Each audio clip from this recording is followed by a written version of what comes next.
Bonjour et bienvenue à bord de ce Coming Mag Live. Salut Victoria. Salut, salut, t'as réussi à le dire. Ah, ça va pas. Et on n'est toujours pas malade, c'est génial. Mais oui, toujours pas malade, donc toujours au rendez-vous, toujours à 15 heures, tous les jours, du lundi au vendredi, c'est génial. Coming Mag, le live, avec comme toujours un invité, mais on le garde précieusement au chaud, parce qu'aujourd'hui on avait envie de parler d'un domaine qui nous tient à cœur, hein, Victoria. On est obligé de le citer. Ah oui, c'est la publicité. Bah, d'ailleurs, j'y ai consacré toute ma vie, donc comment n'allais-je pas m'intéresser à ce thème alors que nous vivons des temps si tendus? Ouais, la publicité qui vit des drôles de jours, hein. On l'a déjà dit dans des précédents numéros. On se pose des questions, on essaie d'imaginer le futur. On a parlé de ces stocks de pubs qui arrivent bientôt à échéance. Est-ce que la pub doit se réinventer? Est-ce qu'elle doit s'adapter? Est-ce qu'elle va continuer? Est-ce qu'elle va perdurer? Moi, je sais que tu as déjà un petit avis sur la question. On n'a pas les mêmes, c'est ça qui est bien pour l'échange d'ailleurs. C'est très bien. Alors, tous ceux qui diront, voilà, il y a moins de pubs, c'est vrai, dans le volume global, il y a moins de pubs, mais il y a encore de la pub. Et certaines personnes s'interrogent des thématiques de ces publicités. Alors, c'est vrai qu'on peut voir que les grands distributeurs continuent à faire de la promo, et aussi en magasin. Et donc, ça a choqué certaines personnes en disant, mais comment peuvent-ils faire de la promo alors qu'on est dans une phase où quand même les produits sont limités chez les grands distributeurs, se sont limités vraiment à vendre de la nourriture, et pourtant, il y a encore de la promotion. Donc, j'avais parlé l'autre jour de l'étude Kantar qui a interviewé 50 000 personnes en Europe, et il ressort que 75% des gens interrogés estiment que les marques ne devraient pas exploiter la situation du coronavirus pour promouvoir leur marque. Donc, faire des pubs très ciblées sur le moment serait très malvenu, et 40% de ces personnes estiment qu'elle devrait absolument éviter de faire des pubs sur des tons humoristiques. Alors, aujourd'hui, on voit plus de la promo que de l'humour, mais il y a quand même des marques qui surfent un peu sur la vague. Alors, est-ce que cette étude nous dit pourquoi ça serait malvenu? Est-ce qu'on a des indices? Parce que c'est vrai qu'on est dans une période de crise, on est tous sauf à penser au plaisir, à se faire plaisir, à être bien, on est tous confinés. Est-ce qu'on a des pistes par rapport à cette explication de non, non, il faut surtout pas plaisanter par rapport à ça? Non, les pistes sont, si tu veux, sur le. On voit que les médias qui aujourd'hui ont la cote sont les médias de télévision de service public, où les gens viennent chercher des informations, vraiment des vraies infos. Les réseaux sociaux sont là pour garder le contact avec sa communauté ou ses amis. Surtout WhatsApp a fait un bond extraordinaire parce qu'on parle à travers WhatsApp. Mais disons, on est à la recherche de vrais contenus, on veut se sécuriser, on veut être rassuré. Les sites aussi officiels qui donnent des informations autour des mesures sur autant économiques que sanitaires aussi sont très, très suivis. Donc, on n'a pas du tout envie de rire et on n'est pas à la recherche de se faire plaisir. Quand on va sur des sites de e-commerce, c'est vraiment pour acheter de la nourriture parce qu'on ne peut pas sortir. Donc, on n'est pas dans une phase fun. Voilà. Victoria, on a une question dans la chatroom. On nous pose la question, pourquoi ne devrait-on pas faire de pub sur le Covid-19? Alors, je ne sais pas s'il faut promouvoir le Covid-19, je n'ai pas très bien compris la question de Franck. Ou alors, est-ce qu'il ne faut pas faire de pub durant le Covid-19? Alors, c'est ne pas exploiter le thème du Covid-19. Voilà. Alors, je dis pas, c'est pas c'est simplement le résultat de ce sondage qui a été fait où 75% de gens estiment que c'est pas le moment d'utiliser le Covid pour en faire un argument publicitaire. Voilà. Des campagnes qui mettraient des masques ou ou des marques qui feraient mention de la maladie, par exemple, seraient, je pense, très mal accueillies par le public. Les gens ne sont pas du tout dans un moment très fun. Mais voilà, on peut demander la question peut-être à notre invité aujourd'hui. Un spécialiste en la matière, parce qu'effectivement, qui dit publicité dit professionnel de la publicité. Je te laisse nous présenter notre invité de ce jour. Alors aujourd'hui, c'est Michael Kam, CEO de l'agence Trio, qui aujourd'hui on reviendra après, un très très beau texte pour expliquer un petit peu la situation et appeler un petit peu à la conscientisation du marché. Alors, Michael, qu'est-ce que tu penses? Parlons déjà de cette thématique. Est-ce qu'on doit ou est-ce qu'on ne doit pas exploiter le thème du moment en publicité? Oui, bonjour Victoria, bonjour Thierry. Voilà déjà une première question bien délicate à traiter. Je suis convaincu que la publicité s'inscrit dans le moment social, dans le moment qu'on vit, dans l'actualité des gens. Donc, en rien, je pense que la communication ne doit pas s'inscrire dans cette réalité-là. Maintenant, voilà, on sait ce que c'est. Les publicitaires, on est toujours en train de dire qu'il faut susciter de l'émotion. Et ben, je pense qu'actuellement, de l'émotion, il y en a énormément dans l'air, il y en a énormément dans la situation qu'on vit. Donc, tout ça rendre tout cela dans un contexte complexe dans lequel, lorsqu'on va effectivement communiquer sur ce sujet-là, il va falloir le faire avec énormément de tact. Et certainement, on ne doit pas sentir que on n'est pas légitime en fait dans la publicité dans la communication dans laquelle on est. Le fait aussi que cette crise, bon, à ce stade, on ne sait pas combien de temps elle va durer, on espère qu'elle dure le moins longtemps possible. Alors, ok, on pourrait imaginer de faire une campagne sur des réseaux sociaux, ça se fait assez vite. Maintenant, si on devait imaginer de faire des spots, ça prendrait quand même passablement de temps. On va revenir sur cette question des spots parce qu'elle est cruciale. Est-ce que le fait qu'on ne maîtrise pas l'élément temps, est-ce que c'est aussi une raison pour un publicitaire, disons, de ne pas pousser son client à venir sur cette thématique? Bon, il est clair que je dirais que cette impossibilité de vraiment savoir combien de temps cela va durer, c'est vraiment un choix stratégique du client de se dire, OK, je m'inscris dans cette actualité.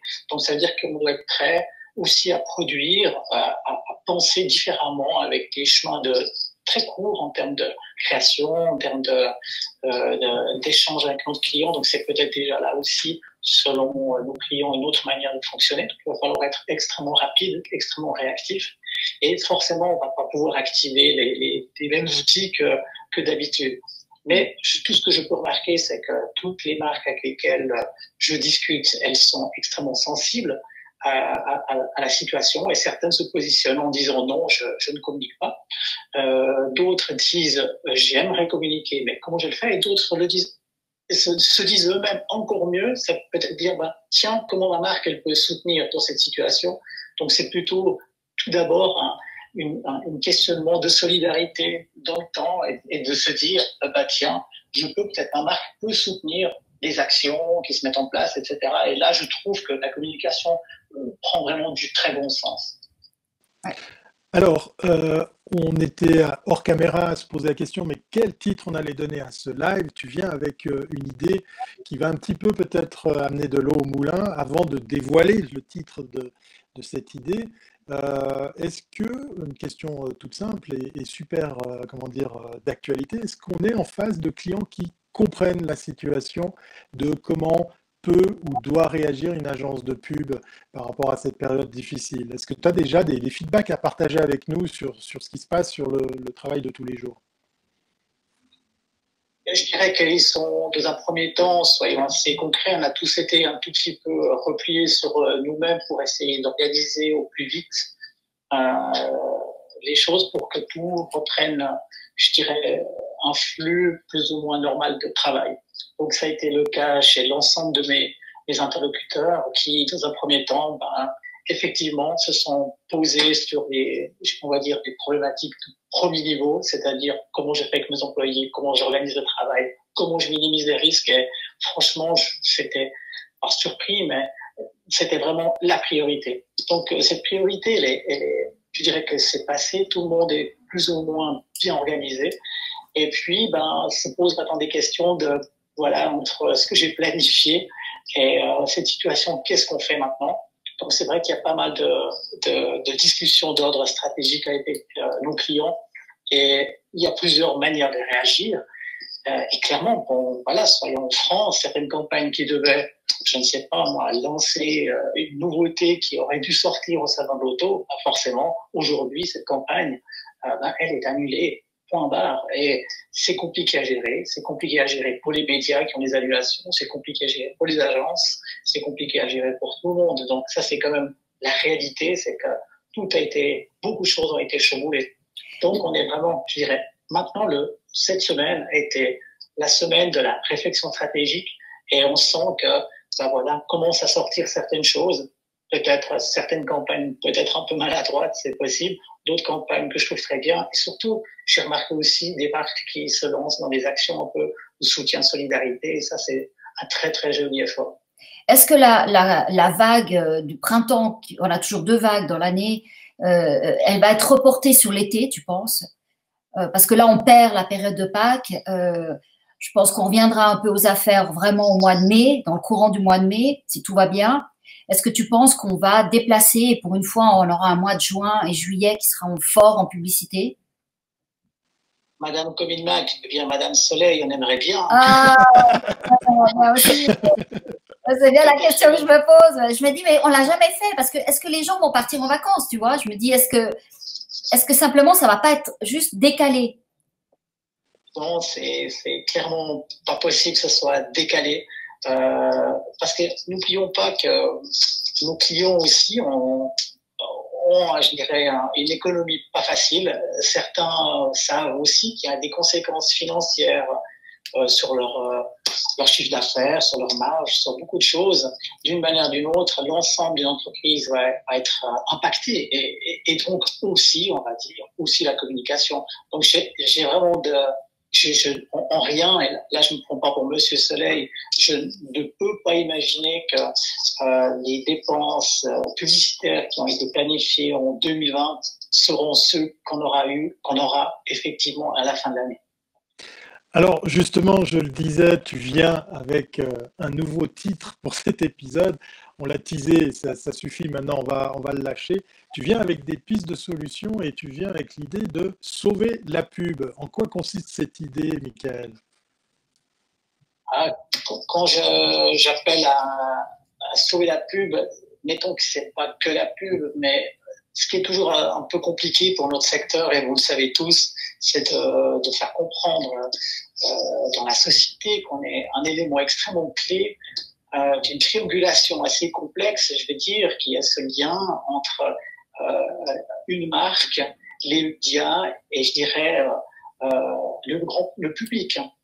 Et c'est vrai que la publicité, elle permet à tout ce beau monde, ça crée un équilibre extrêmement assez fragile. D'ailleurs, il est assez fragile maintenant, on se rend compte comme il est fragile.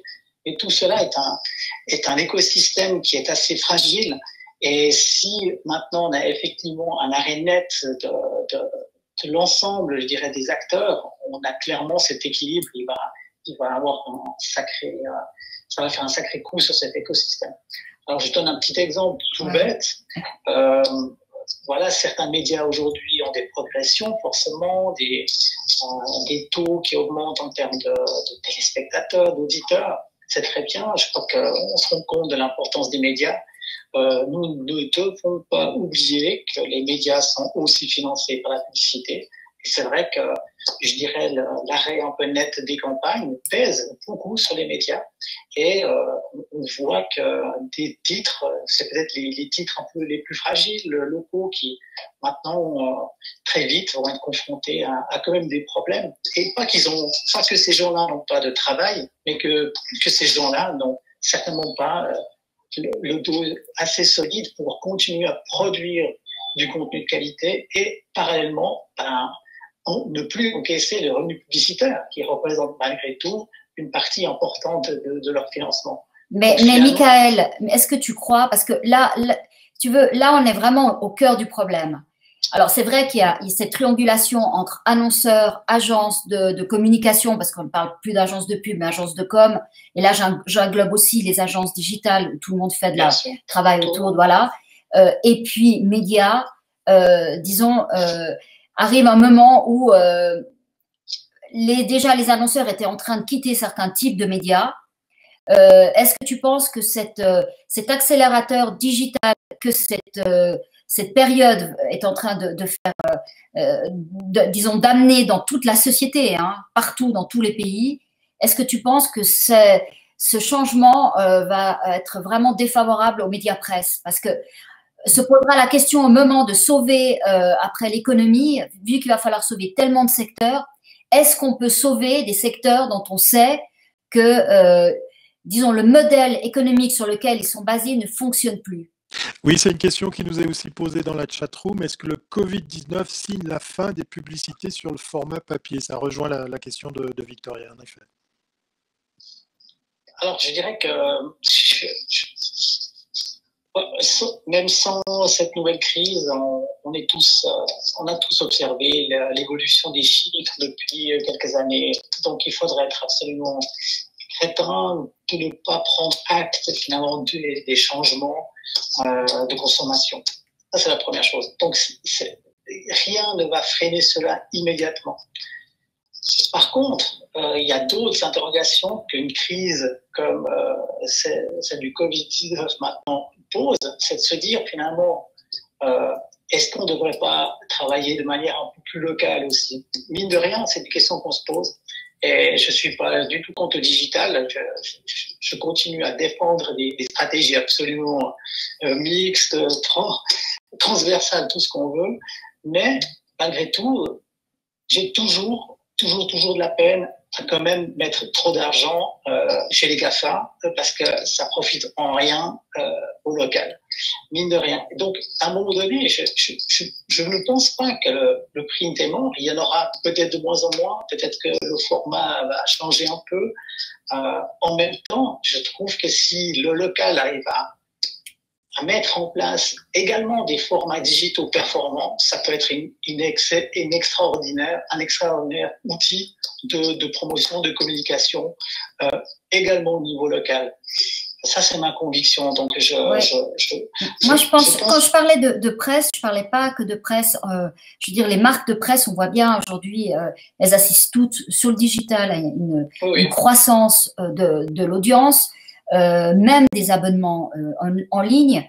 Je parlais vraiment du format papier. Parce que on en parlait aussi l'autre jour avec Benoît Godet. Malheureusement, là, c'était un moment où on avait un problème de son. On n'a pas pu l'entendre, mais un des problèmes aussi qu'a la presse aujourd'hui, c'est le papier.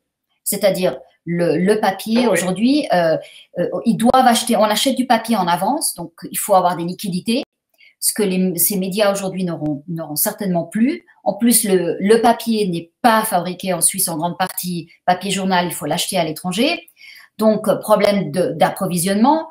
Donc, ça aussi, si tu veux, ça fragilise aussi ce modèle-là de lecture.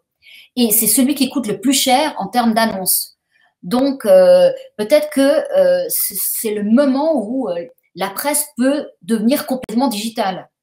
Et on restera dans des marques locales, tu vois.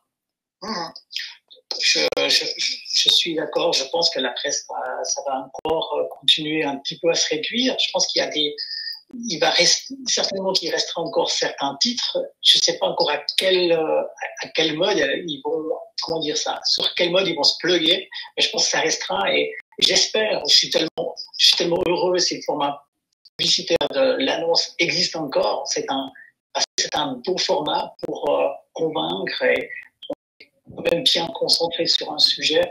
Je dirais simplement en termes de marque, ça reste un joli outil pour ancrer une marque chez quelqu'un. C'est un bel outil. Donc, j'espère à croire qu'il continue à exister. Et certainement que pour une certaine qualité, ça va continuer à exister. Mais c'est assez drôle parce que d'un côté, on parle de local, de qualité.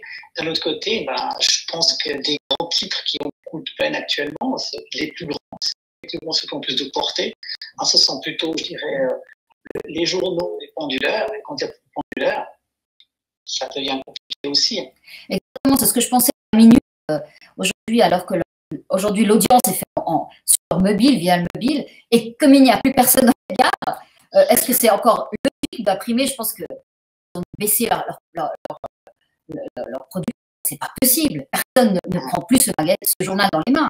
Michael, je t'ai entendu parler des GAFA. On est dans une belle opportunité de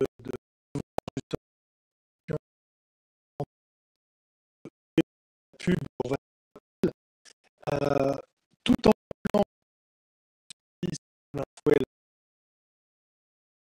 quand même méchamment impacté également. Quelle serait pour sensibiliser nos annonceurs, pour dire, vous avez vu que même eux ont été touchés, pas le moment et le moyen de votre jugement sur pense de consommer local pour le faire ici. Quelle pourrait partager avec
Confinés, on était tous les deux confinés, à voir nos gueules au petit déjeuner,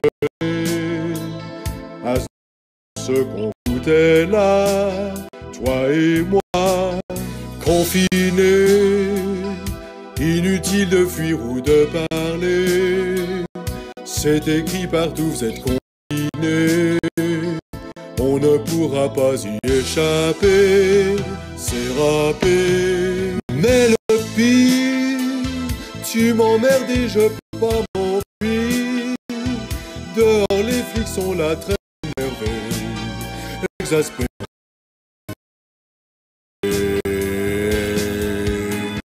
Dans la rue, j'aimerais bien aller courir tout nu. Je peux pas, je reste avec toi, c'est déprimant, c'est énervant, c'est vachement chiant. Confiné, une semaine c'est long, je vais craquer. Je vais pas tarder à t'enchaîner. À chaque fois que je croise quelque part ton regard. Confiné, je peux plus avec toi être confiné. Si jamais vous vous reconnaissez, je voudrais bien que vous m'écriviez pour m'aider. Mais le pire, je peux pas péter, je dois me retenir. Toi, plus d'effort, t'es pas coiffé, pas maquillé, pas épilé. J'en peux plus de parodier des chansons connues. À la télé, toujours Darius Rochebard, Alexis Favre, merde, ça rime pas.